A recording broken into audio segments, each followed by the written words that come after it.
Bonjour mes élèves, dans cette vidéo-là, vous allez trouver la correction de l'exercice numéro 5 concernant la leçon de la fonction affine. Mais d'abord, je vous demande de lire attentivement cet exercice et de le résoudre dans vos cahiers de brouillon. Donc voilà la correction pour la première question.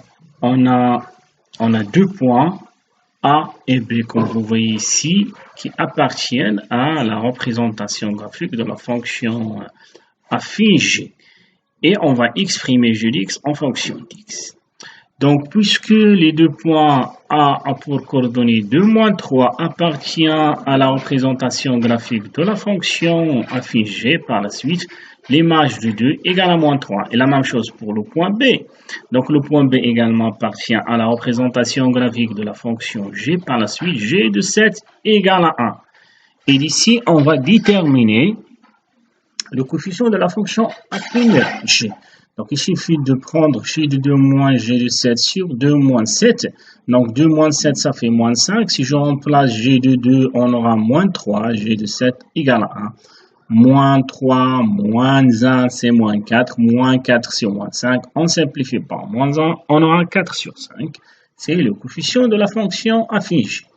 Et voilà, G de X, ça va être 4 sur 5X plus B. Maintenant, on va calculer le B.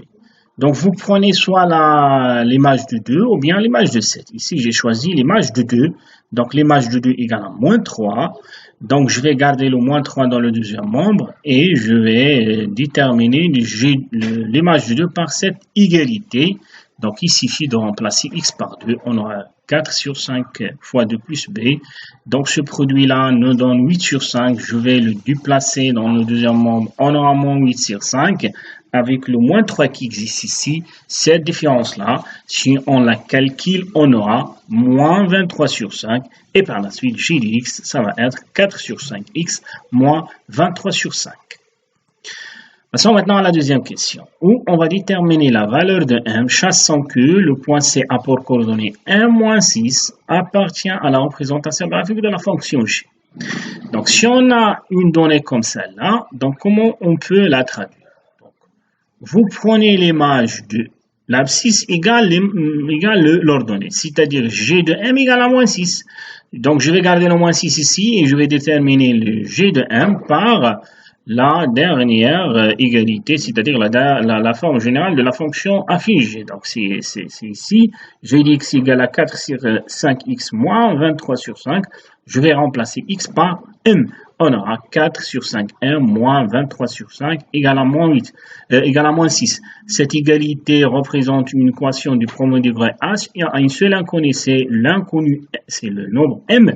Donc, et comme vous voyez ici, il y a des fractions, donc il faut mettre le tout sous forme d'un seul dénominateur, c'est le nombre 5.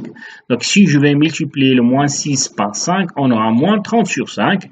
Et après, on va simplifier par 5, on aura 4M moins 23 égale à moins 30. Je vais déplacer le moins 23 dans l'autre membre, on aura moins 30 plus 23, ça fait moins 7.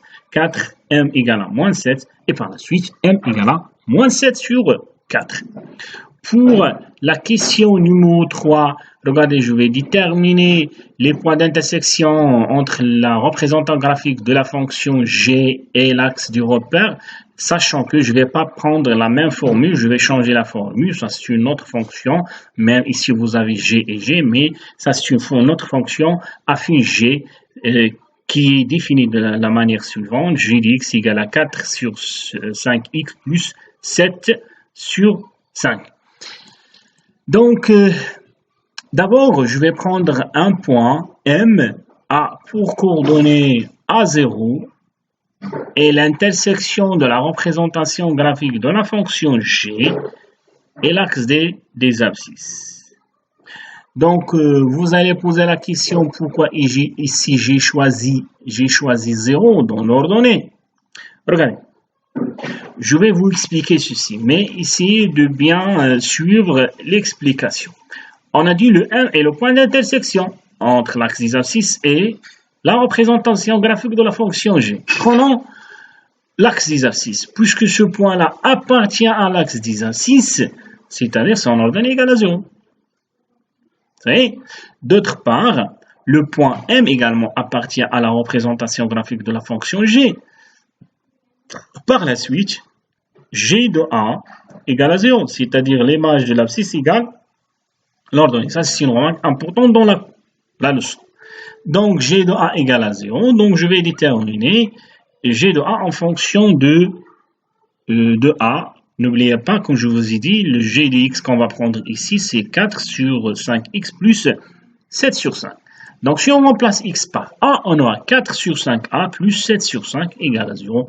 Ça, c'est une équation du premier degré. A, une seule inconnue, c'est A. Donc, il suffit de mettre le tout sous forme d'un même dénominateur, c'est-à-dire 0, c'est 0 sur 5. Après, on va simplifier par 5. On a 4A plus 7 égale à 0. Après, on va déplacer le plus 7 dans l'autre monde. On aura moins 7. 4A égale à moins 7. Et par la suite, A égale à moins 7 sur 4. Et le point d'intersection entre la représentation graphique G et l'axe des exercices a pour coordonnée moins 7 sur 4, 0. Maintenant, on va déterminer le point d'intersection entre la représentation graphique de la fonction affine G et l'axe des ordonnées. Notons d'abord le N a pour coordonnée 0, B, le point d'intersection entre la représentation graphique de la fonction G et l'axe des ordonnées. Également, pourquoi ici dans l'abscisse j'ai pris 0? Parce que ce point-là appartient à l'axe des ordonnées.